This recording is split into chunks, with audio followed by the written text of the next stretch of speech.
নমস্কার, কেমন আছেন সবাই? আমার আরেকটি ভিডিওতে আপনাদেরকে স্বাগত জানাই। সবাই ভালো আছেন তো? ভালো না থাকলেও কিন্তু ভালো থাকতে হবে। তো দিনটা ছিল 4 জুলাই 2025। পুরী যাওয়ার উদ্দেশ্যে রওনা দিয়েছিলাম মেদিনীপুর স্টেশন থেকে। তখন সকাল 5টা মতো বাজে, আমাদের ট্রেন ঢুকে গেছে দেখতে পাচ্ছেন। এদিকে দেখতে পেলেন তো আমি কাদের সাথে যাচ্ছিলাম?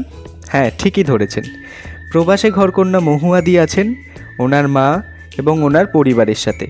ওখানে ছিল মহুয়াদির মা, মহুয়াদির ভাই, ভাইয়ের ওয়াইফ, মহুয়াদির ছোট মামা বান্টিদা এবং মহুয়াদির মাসি, মেসোমশাই এবং মহুয়াদির মাসির ছেলে এবং তার বৌমা।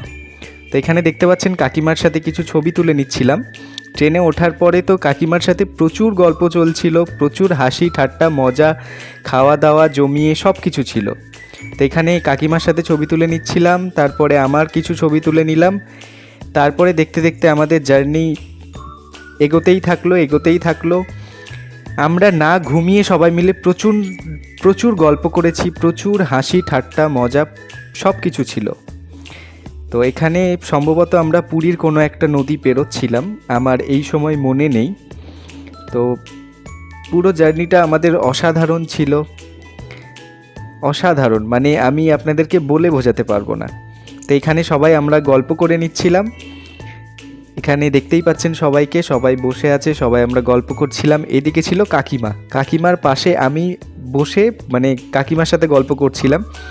তো কাকিমাকে দেখে বুঝতেই পারছেন কাকিমা কতটা হাসি খুশি মানুষ এবং কতটা ভালো মনের মানুষ, সেটা আপনারা সবাই জানেন, নতুন করে আর বলতে হবে না আমাকে। আপনারা ওনাদের পুরো ফ্যামিলিটাকে চেনেন, সবাই জানেন। তো দেখতে দেখতে প্রায় দুপুর 2টো মতো বাজে। তখন আমরা পুরী স্টেশনে ঢুকে গেছি। পুরী স্টেশনে ঢোকার পর আমরা দেখলাম যে বৃষ্টি শুরু হয়ে গেছে। তো বৃষ্টি শুরু হয়ে গেছে, এবার আমরা বৃষ্টির জন্য একটু এক জায়গায় টেন্ট করা ছিল, ওখানে কিছুক্ষণ অপেক্ষা করার পর তারপরে আমরা টোটো ধরে নিলাম, চলে যাচ্ছি আমাদের যেখানে থাকার ব্যবস্থা ছিল সেখানের উদ্দেশ্যে। টোটোতে করে একটা টোটোতে ছিল বাকি সবাই, আরেকটা টোটোতে ছিল মহুয়াদির মা মানে কাকিমা এবং ওনার মাসি, মেসোমশাই আর আমি, আর ছিল বান্টিদা। তো কিছুটা যাওয়ার পর হঠাৎ করে আমাদের টোটোটা খারাপ হয়ে গেছিলো। তো হঠাৎ করে খারাপ হয়ে যাওয়ার ফলে আমরা সবাই একটু নেমে গেছিলাম।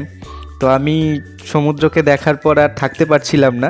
আমি লাস্ট পুরীতে গেছিলাম 2016 এবং তারপর 2025, প্রায় 9 বছর পর পুরীতে গেছি এবং সমুদ্রের আওয়াজ শোনার পরে আমি নিজেকে ধরে রাখতে পারছিলাম না।